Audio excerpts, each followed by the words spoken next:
Now, the next market type is a new market.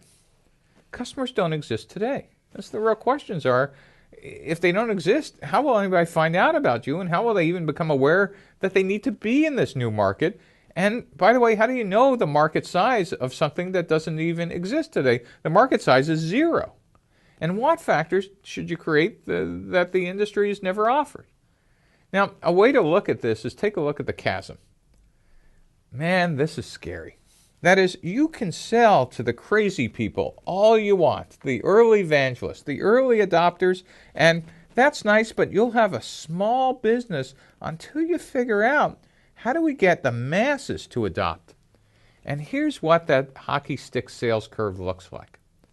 Here are the early people you're selling to, and one of the mistakes that startups and entrepreneurs and founders make is look at that slope of those early sales. And when you get them, you go, great, time to kick up spending, and look at this, our board's happy, and why don't we start doing advertising and staffing up the company?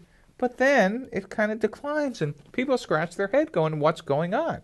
What's going on is the mainstream market just hasn't adopted.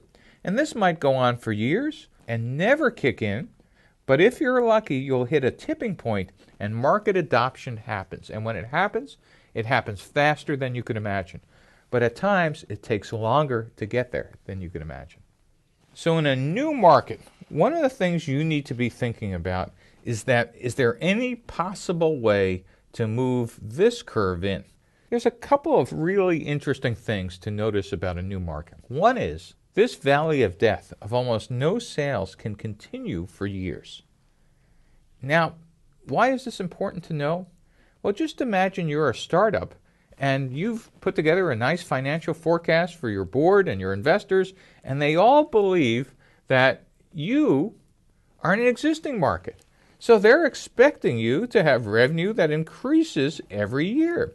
Why? Because you've never asked the question, what type of market am I in?